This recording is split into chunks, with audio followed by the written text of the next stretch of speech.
বাচ্চার গাট হেলথ আর বাচ্চার overall health ভালো রাখার জন্য কতগুলো এক্সারসাইজ করাতে পারে। একটা হচ্ছে এই সাইক্লিং,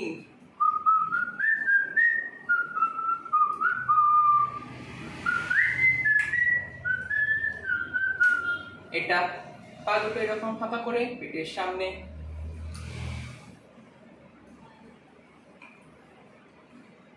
এই ক্রিস ক্রস এক্সারসাইজ এরকম করে বাচ্চার পাটা আর বাচ্চার অপোজিট হাতটা সামনে ঠাকানো, এই ক্রিস ক্রস এক্সারসাইজ বেশ এনজয় করছি কিন্তু। ঠিক, ফুট ক্ল্যাপ,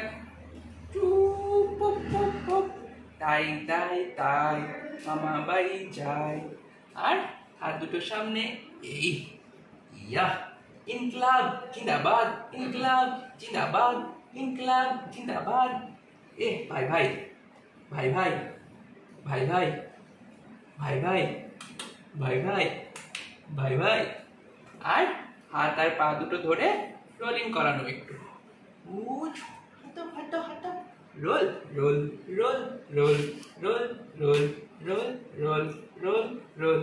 এতে বাচ্চার ওই মুভমেন্টও তাড়াতাড়ি হয় এবং খাবার হজম হওয়া, পেটের ভিতরে এক্সেস গ্যাস প্রোডাকশন না হওয়া, এগুলো কিন্তু ভালো হয়। চলো চলো আমার কাছে ফিরে যাবো আমরা।